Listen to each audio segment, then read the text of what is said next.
Jai Shriman Narayan. Jai Shriman. Jai Shriman Narayan. Jai Shriman. Jai Shriman Narayan. Jai Shriman. I pay my obeisances to my spiritual master, Sriman Jagat Guru Sudarshan Acharya Ji Maharaj. I pay my obeisances to Lord Sri Ramanuj. I pay my obeisances to our Purva Acharyas. I pay my obeisances to our 12 Alvas. I pay my obeisances to Mother Lakshmi, and I pay my obeisances to Lord Sriman Narayan. I welcome all of you here physically at the Sri Narayan Dham in Dublin, South Africa. I welcome those that's watching this discourse locally, nationally and internationally. And I welcome those that's going to be watching this discourse on YouTube and the various groups around the world subsequently. I also welcome those that's watching this discourse on TikTok. Today is day 10 of the Navratri celebrations. Navratri means 9 nights. And today culminates in victory from darkness to light, from unrighteousness to righteousness, and from demonic to divine. And I was fascinated by the celebrations going on around the world in these 9 nights. We on social media, and you have no option but to watch these things as you are surfing the net, or what you call scrolling, yeah. So really fascinated by all the Garba dances. It's becoming a fashion. Becoming a fashion and a trend. It originated in Gujarat in India. Garba means soul. Garba means soul, and dancing around a particular object was symbolic of the soul. Today it's become almost like a disco, westernized event with disco lights and lights flashing. I was hoping to see Satish somewhere there, you know the style of Garba. Okay? Unfortunately I didn't find him. But look at how unspiritual a spiritual event has become. How unspiritual a spiritual event has come. All those people that were in this frenzy, we can liken them to an elephant. To an elephant, either male or female, because I saw a lot of males in dancing. Can't attend satsang for 1 hour, but they're dancing for 4 or 5 hours. Alright? So an elephant goes into the river. You can Google this. How elephants pass. You can Google it. So the elephant will go into the bath and have its own garba in the river. Its own garba in the river. It will take its trunk, it will pour water over itself. It will bath itself so that there is not a grain of sand on it. Google it. And then immediately it come out of the river, it go and rolls in the same mud that it bathed itself. Yes? And this is what all the Garba Danis. Tomorrow,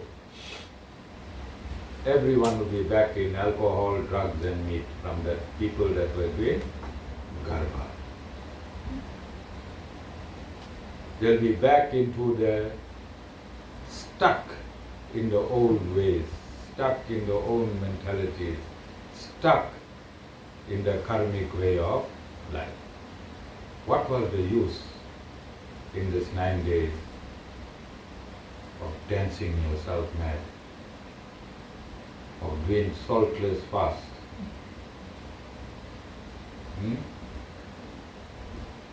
For 9 days, you were absolutely pure. Some are already eating meat today. Some are already drunk today. Yes? Yeah. What is the use? Why do our scriptures create these long festivities? What is the reason? Why is it connected to God? Some people would have celebrated Mother Lakshmi and her 9 forms. Some people would have celebrated Mother Durga and her 9 forms. Yes? What is the significance of this Navratri? And I explained earlier, in my days when we went to school, we used to stand in the sun and sing the national anthem. If we sang the national anthem and went home, would we have got educated? This is what these people are doing, singing and dancing. Where's the education? Where's the education? And some of my devotees, because I did not have these 9 days, they were down here in Amaki, some are still there. 108 Havans inside Amaki. When Havan was formulated, it was never to be done in Amaki. Where's the scientific logic by having 108 Havans under a huge mati? Those ingredients there were supposed to purify the atmosphere outside. You got them stuffed up in a maki. What is the significance? What is the benefit of these Havans? 108 Havans. You understand? This is how dumb those that purport themselves to be Sanatan Dharmis have become. How dumb. The purpose of a Havan is what? What does Havan Samagri do? It cleans up the atmosphere. What does ghee in the Havan do? What is the main purpose of ghee in the Havan?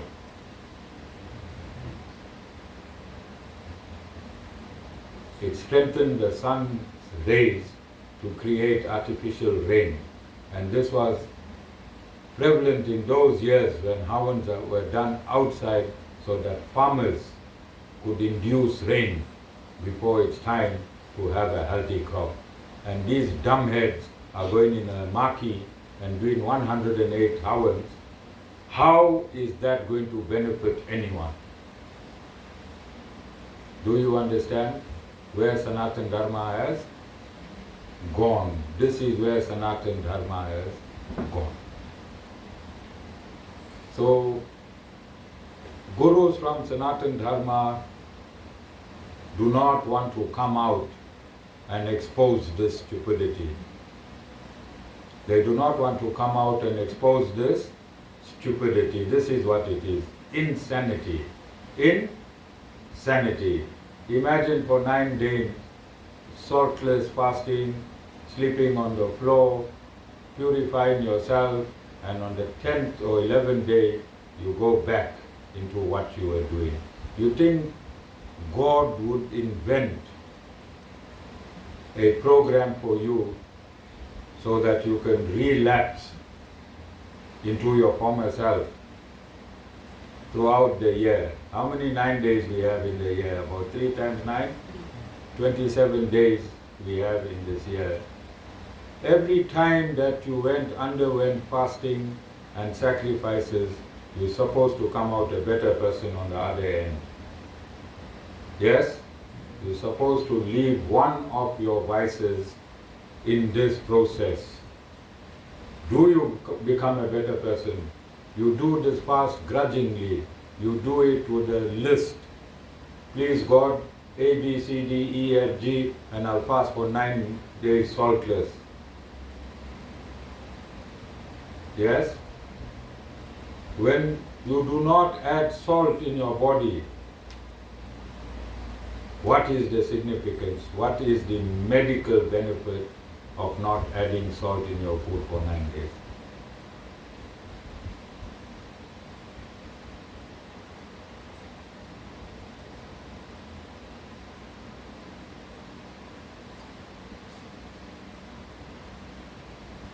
Google it. Don't expect Guru to give you everything. Just come sit here, bud, and Guru must give you all the answers. Google it. What you must do? Sit up, Google it. Whilst I'm talking, Google it. Our ashram got Wi-Fi if you got no airtime, no excuse.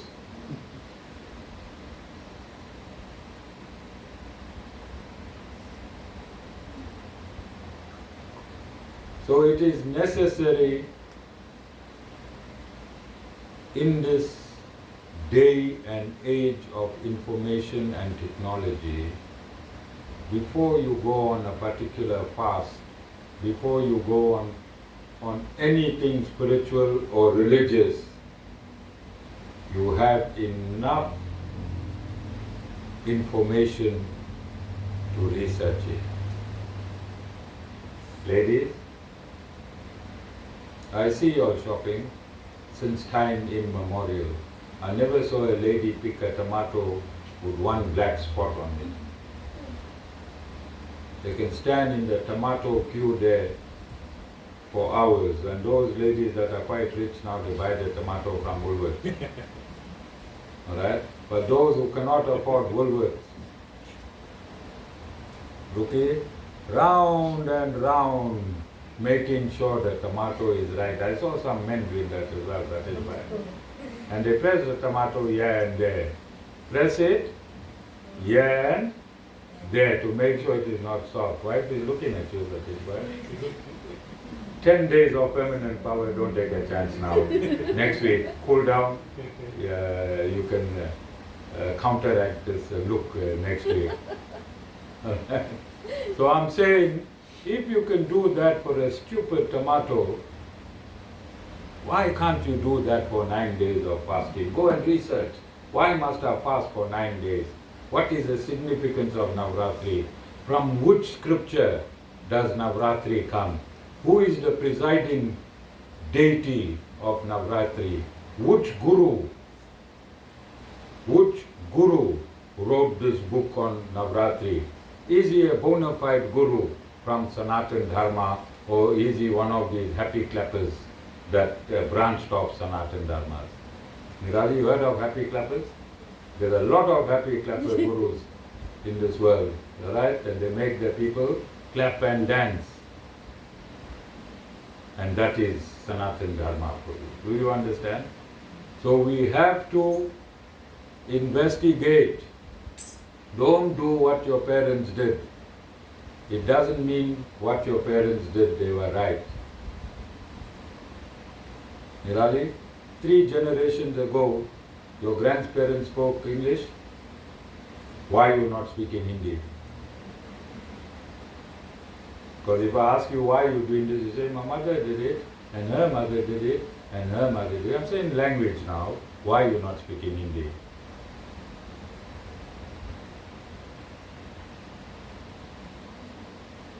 Why you not wearing sari today? Your grandmother would have worn sari and came to this satsang. Why you not wearing sari? Why you not eating beetle nut and chunna? And Nirali, your grandparents did it in that time, you understand? So everything else you'll evolve, but only your religion you'll have an excuse. How my grandparents did it, I'm doing it, I'm just following them. You understand? So God don't want you to do that. In Sanatana Dharma, God does not want you to follow blindly. God wants you to question your existence. Who am I? What am I doing here? Am I doing the right thing? Is this Guru right? You must question me and my teaching. If you want to be a proper disciple, you must question me and my teachings. Can you question me and my teachings? Yes, you can. The information is there already. Whatever I discuss, you go and find the corresponding information on Google. It's there. Sanatana Dharma is already on Google. Don't follow blindly. Because many blind people are leading people through dancing and clapping, Nirali. Happy clappers. You understand? So this Navratri, you see, a human being is a technology. A human being is the finest technology on earth. And there is going to be no greater technology than the human being. No AI, AII, all these things are made by humans, controlled by humans. It has the human element in it. Nothing from the outside will ever supersede a human being. In this technology, there are gross effects and subtle effects. Like your car is a technology. You can see the doors, you can see the bonnet, you can see the tires, you can see the rim, you can see everything. When the car is whizzing past down this highway here, you can't see that small electronic components in the computer box that made that big car whiz past. Can you see it? You think, Nirali, I know you think the wheels are driving the car. Nirali, you believe the power is in the wheels is driving the car. No, it's one small electronic component that can't be seen. Similarly, this body is a gross body. Behind this gross body, there are many power sources. There are many power sources, and there are powerhouses outside this body in the ether that controls the function of these bodies. And in each body we have a male power bank and a female power bank. And this Navratri, you're supposed to induce your female energy with it. In your subtle body, on either side of your spine, there are nadis or nerves. One side is the male and one side is the female. Which side is the female?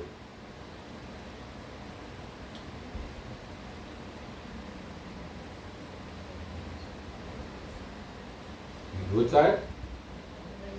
No, on the left side. Ruki, after you got married, first you was on the right hand side. After you got married, which side you went and sat?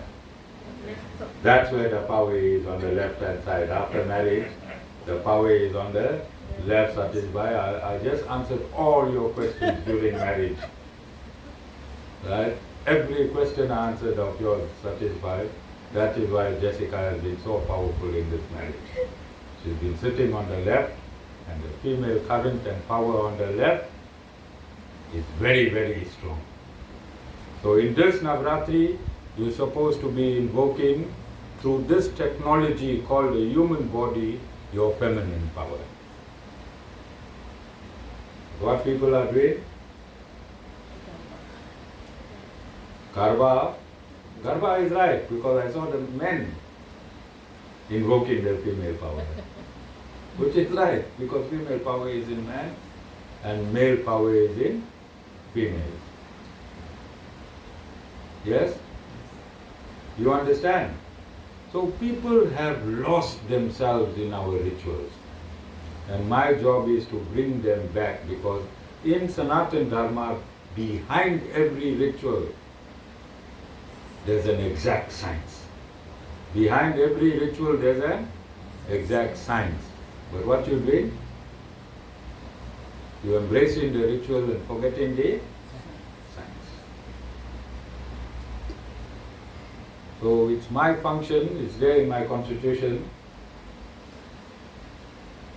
that I must rectify the confusion in Sanatana Dharma. And I'm doing this for the past 10 years. So I'm going to have a little interval, but before that interval I want to unpack and bring this perspective into being. So the female energy has been personified in 3 dimensions. Female energy has been personified in 3 dimensions. Mother Kali for defense and destruction. Mother Lakshmi for prosperity.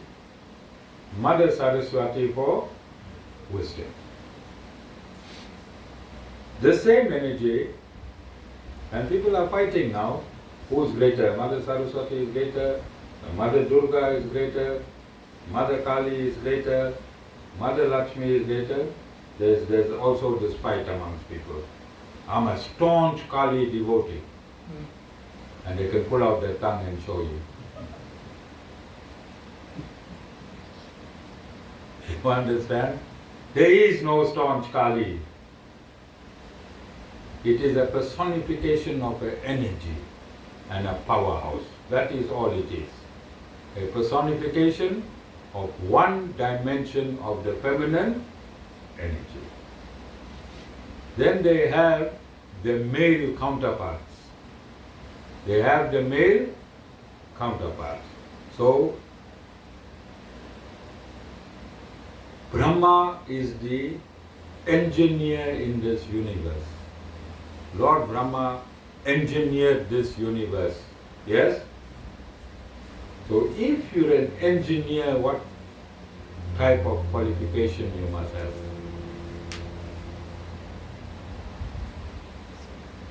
Knowledge. Superior knowledge. So he is married to knowledge. He is married to knowledge. And what's her name?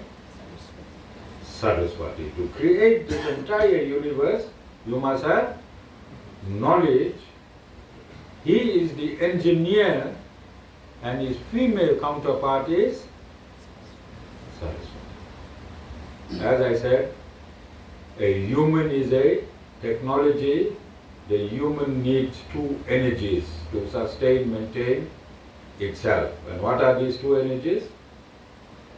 The male energy on the right hand side of the spine and the female energy on the left hand side of the spine.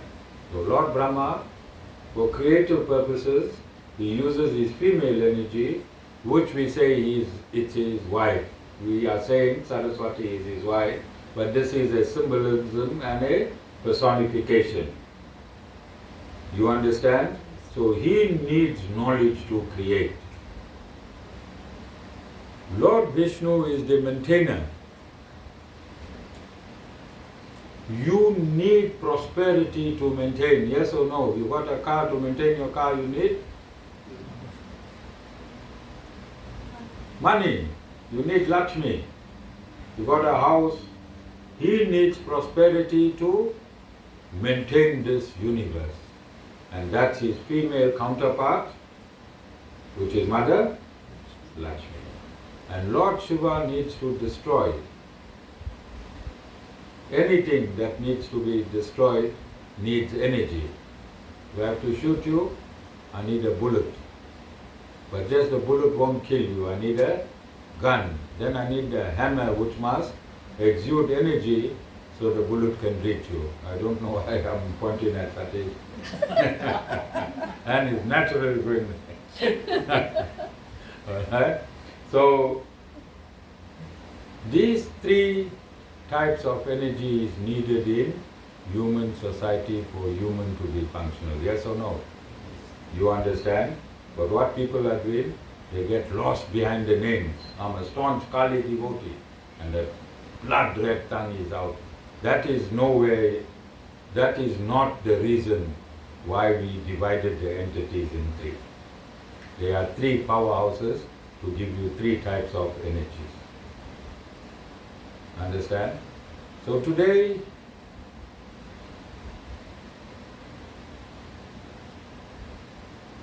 on the request of Mother Saraswati, we have a guest here today. Prince. And I think people know Prince, my devotees know Prince, and I think TikTok knows you as well, Prince. Alright, so he's a prince of the Slatikulu tribe, one of the 12 tribes of the San Nation. And they have been calling themselves First Nation. Some of them, I heard them calling themselves First Nation.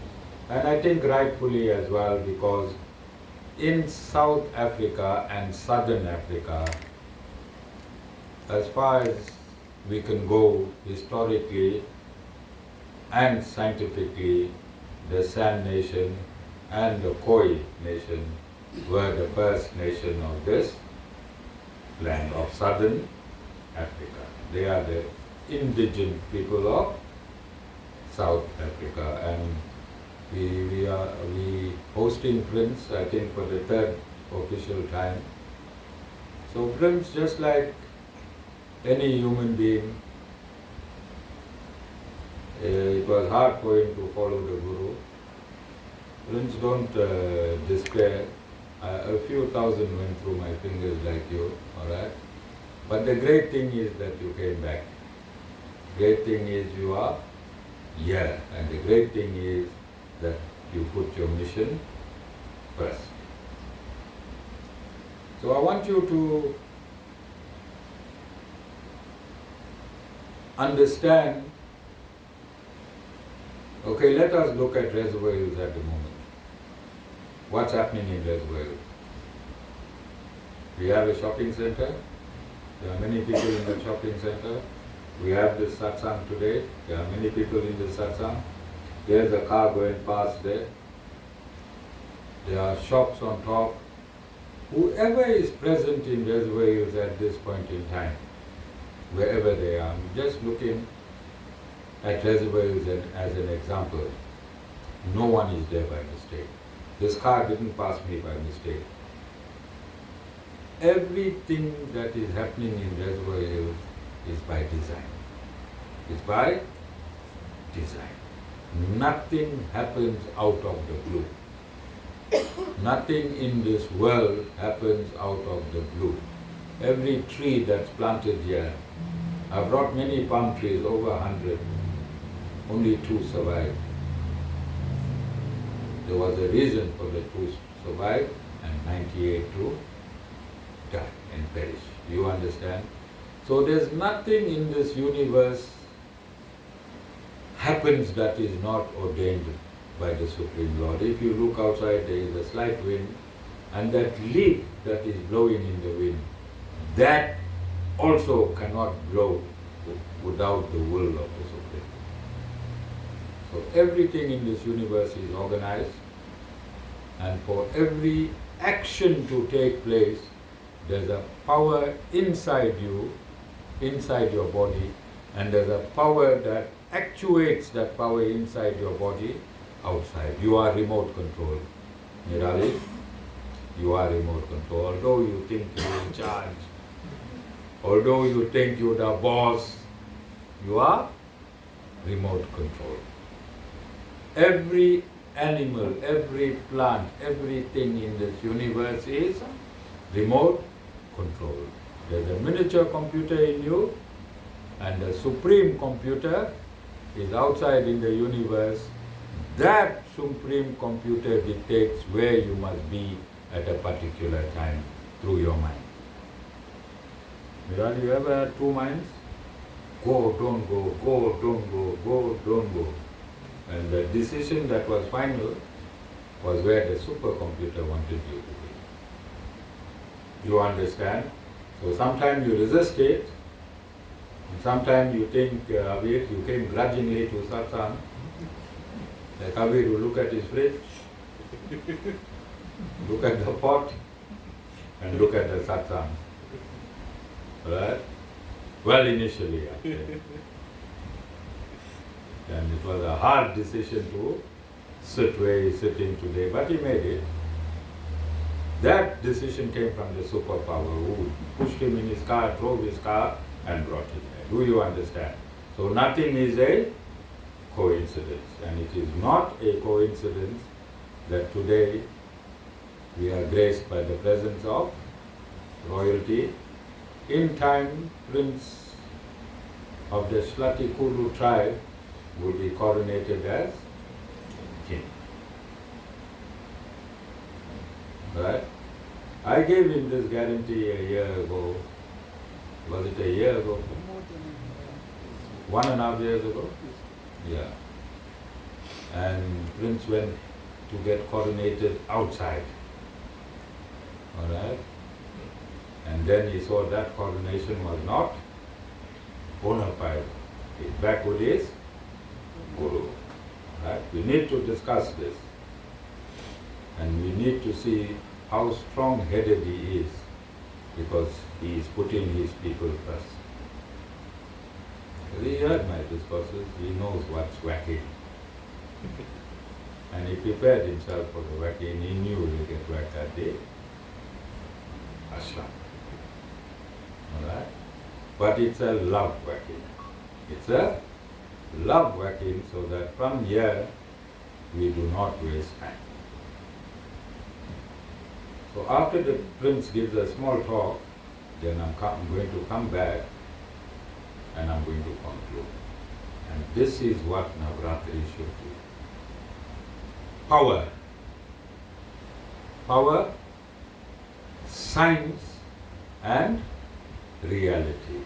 We're showing you now the Saraswati aspect of Sanatan Dharma and the Saraswati personification and how Saraswati worked in this, Mother Saraswati worked in this Navratri. And today is a day that the Sri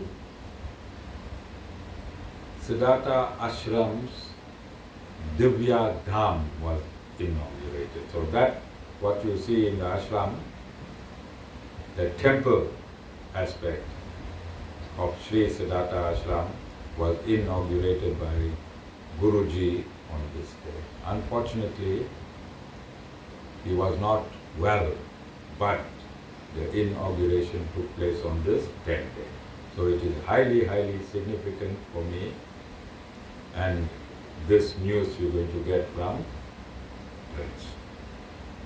Okay, Prince, you can come through.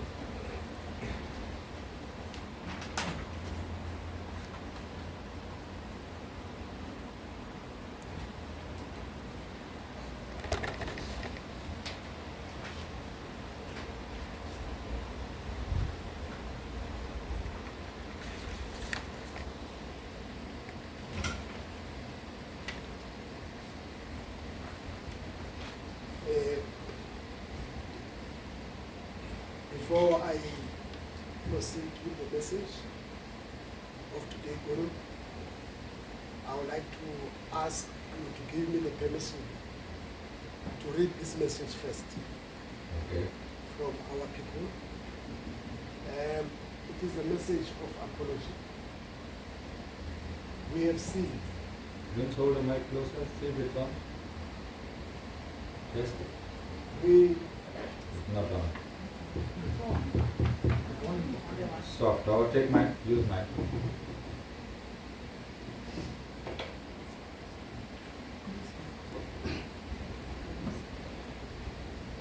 This message, it reads as follows. We intended to deliver this message during the birthday day of Guru, and also present this proposal. But unfortunately, we were unable to come last week. And immediately we spoke to Guru. But Guru said, there is this day for this message. So it was meant for this day. So this message, first, it congratulates Guru for his birthday and also express our apology. It is as follows.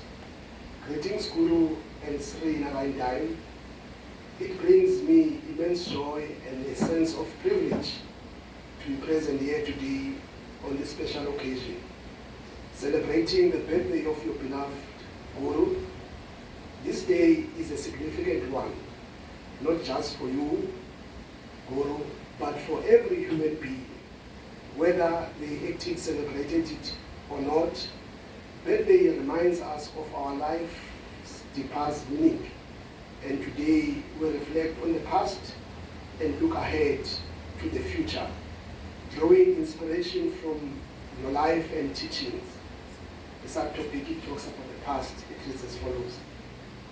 Today, as we honor you, Guru, we are also reminded of our own roots, who we are, where we come from, and who has shaped our journey. We think of our parents and elders who have nurtured us, guiding us through childhood and beyond. Their contribution to our lives are invaluable. And on a day like this, we feel grateful for the role they played in making us who we are. For you, Guru, this day holds a special significance as it calls to mind the immense influence of your grandmother. Her wisdom, especially in her sacred shrine, played a key role in shaping your spiritual path. Her guidance instilled in you a profound sense of duty and inner calling to care for others and lead with passion and compassion. It was within the walls of that shrine that the seed of your wisdom and responsibility were planted. And today we are gathered to celebrate the fruitful journey that started in that shrine. As we honor your birthday, we not only celebrate the path we have walked, but also look forward to the future. A future that we hope to continue sharing with you, the past that shaped who we are.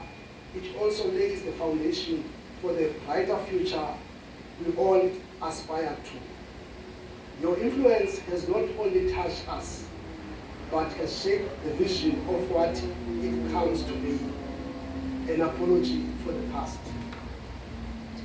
On this day of reflection, we also wish to come forward with humility and acknowledge our shortcomings.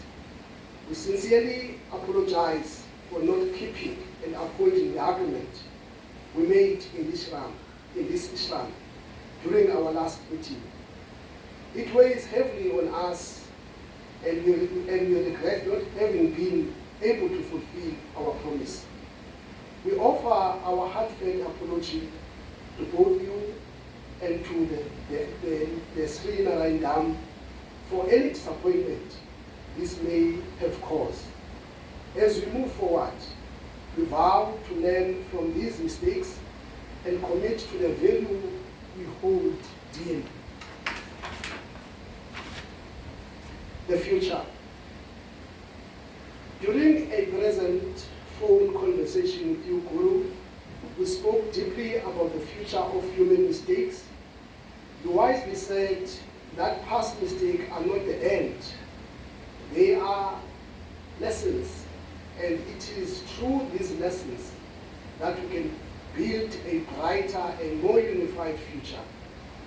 We are meant to learn from where we fell short so that we can avoid repeating those mistake errors and grow stronger together in oneness and collaboration. Your words has inspired us to embrace this mindset and to walk forward with hope, purpose, and renewed commitment. Thank you, Guru, for unwavering support and guidance you have extended not just to our prince, but to our people and entire nation of South Africa. Your teachings have had a transformative effect, and we are deeply grateful for this spiritual and moral leadership you have provided. Wishes of the birthday. On this very special day, we want to wish you, Guru, a truly blessed and joyous birthday as you celebrate another year of life. May this day be filled with enlightenment and inspiration. You continue to uplift us with your wisdom, guiding us to higher levels of consciousness, and for that, we are endlessly grateful. Your presence in our lives is a blessing, and we are fortunate to be guided by your wisdom, love, and light. Thank you for inviting us to share in your birthday celebration today. It is an honor to be here in your presence, receiving your blessings and the gift of your inspiration. Your life is a beacon of light for all of us, and we look forward to continuing this journey together, learning, growing, and striving for a future full of love, unity, and wisdom. With deepest respect and love and gratitude from Vijaydakshmi family.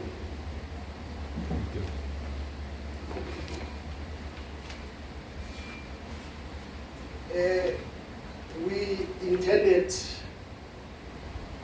to publish a biography for Guru as a token of appreciation of what he did for us. This is the foundation of the biography. Initially, we intended to publish just a biography, but out of this foundation book, there are 5 books that are going to come here. On the back of this foundation document, or let me read the title. The title of this foundation manuscript, it reads as follows: Philosophical Foundation of Unism, analyzing the core principles and beliefs of unism as introduced by Acharya Shyam Ramanuja, including its spiritual and ethical dimension. The front page will look like this. The front page will look like this. At the back, it says the spiritual practice of Sri Narayana, analyzing the rituals, teachings, and practices conducted as Sri Narayana that embodies the principles of unism. So the book that we have started, these books, I'm going to read the titles of these books that we are proposing. These books are going to be the foundation of my PhD, hence I have started my PhD. I'm intending to complete it next year. So in 2024, we did a literature survey because we didn't want it to be perceived as we write this book out of emotion. So a lot of research has been conducted. When we analyzed the literature review, we saw the gap that there is no scholar that specializes on unism. That is why we saw this gap, and then we intend to publish these books that are going to be used on an academic platform or situation in political science, in economics, and in theology. So it's not just an ordinary books. So these books are going to be utilized. Maybe Guru will give our principal of our college to speak. We also nominated Guru to be the chancellor of our college. And also in that process, hence we want to publish these books. We also wanted to nominate Guru to receive an honorary doctorate here at the University of KwaZulu-Natal. So it shows that this work is going to grow. and also touch so many lives of the people. So this book, the first book, it reads as follows: Unionism and its role in social, economic, and political reform. Insight from the life of Shami Singh, spiritual leader of Sri Narayana. I'm going to read the introduction and the conclusion.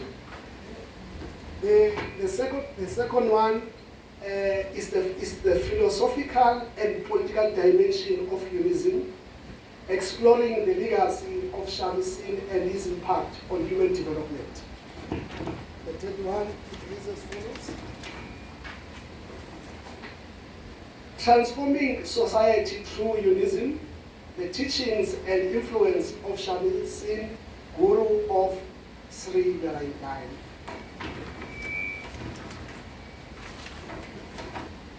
The other one says Shami Singh's vision of unionism, a socio-political strategy for human upliftment and global transformation. The other one is as follows: the intersections of spirituality, politics, and economics in unionism, a biographical study of Shami Singh of Sri Narayana. The last book is as follows: Unionism in action, the role of Shami Singh and Guru of Sri Narayana in social, political, and economic transformation. This one I like to conclude by reading the introduction and conclusion. This book will provide a case study that shows how unionism has been successfully implemented in various social, political, and economic contexts, focusing on Shami Singh's leadership and the ongoing role of the Guru of Sri Narayana. Summary of the argument. The book argues that unionism is a practical tool for social, political, and economic transformation. We have listed the case study that will focus on the community development project, political advocacy of Guru, and economic innovations.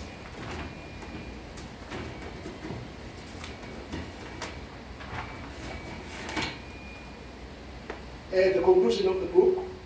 The book concludes that unionism has the potential to create lasting social and political change and economic justice when applied in practical context, suggesting further research in the application of unionism in developing nations.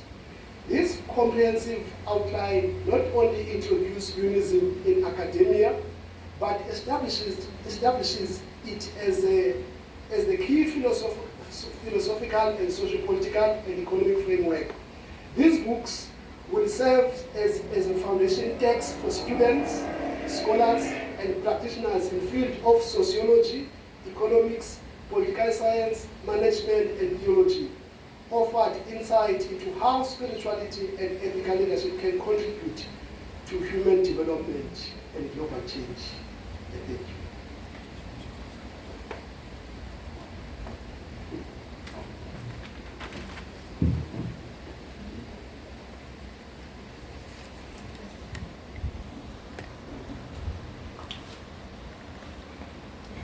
Jai Shri Manaran.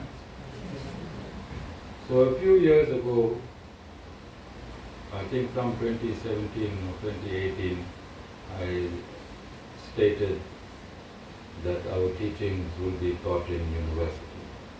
You go back to those discourses. I don't know, Dana, you remember? All devotees, you remember? And through the grace of Mother Saraswati, it has come to pass. I think in my 10 years, there are over 1,000 1.5 or 1 hour discourses on YouTube. So whatever Prince is talking about has already been discussed. These are spiritual and transcendental discourses. They impact the consciousness of society. Whether you are aware or not aware, these discourses, wherever they reach, they have a spiritual impact. So if you drop something, the law of gravity operates. Whether you know you dropped it or whether you know of gravity, it does not matter. The fact that something fell means the law of gravity operates. Do you understand? Similarly, transcendental knowledge in the material atmosphere operates all the time. Transcendental knowledge operates all the time, and this knowledge that is sitting on YouTube has also spiritualized wherever it was received. So currently I'm transmitting, I have a devotee in Italy. That means this knowledge is, its transformative energy is traveling from this ashram all the way into my devotee's mind in Italy. This energy of my voice, this transcendental knowledge, which is personified by my voice. My voice is simply an energy that is transcendental knowledge. It's been received in Italy at the moment. There are people in America that receive these discourses, people in India that receive, wherever these discourses go, my energy flows and my transformative energy flows. So it was a bit difficult to discuss all these aspects, and the part of Prince, and I discussed this with him yesterday, that not even a comma must be off. Not even a comma must be off, and wherever he interfaces my discourses, he must have a reference, and it must be rock solid. You see, there are many gurus that late now that came and hoodwinked the world, and I'm tearing them apart, you all know. And there are some alive now, I'm also tearing them apart. And I want to make sure that through a mistake by Prince, I mustn't be torn apart. I'm telling you, you understand? So there must be no mistake, because we intend to use, or Prince intends to use these books. He's going to be a professor and he's going to teach those subjects, those 5 topics that he has stated. So he has to interface it with research that has already been done by universities. You have to authenticate it from the other side. This is why I said you must question a guru. Chapter 4, verse 34, Lord, the Supreme Lord, the Creator states, you must question a guru. And I want Prince to interrogate and question the guru intensively for the purposes of these books. And I'm going to finalize now, Nirali. I think just 5 minutes left. So the next aspect, this book, these books, and this college and the university is a stepping stone to rebirth the Shlati Kulu family into existence, into proper and spiritual existence. And I am going to prove with Prince through evidence. Prince has 2 trunks full of scriptural books, records, and things that came through the kingdom. His dad was the king of the Shlati Kulu until 1967. Okay, so right up to 1967, his dad, through their scribes and through their system, they gathered a lot of information. And that information is there. Soon I will have a copy of all that information, and it will be in English.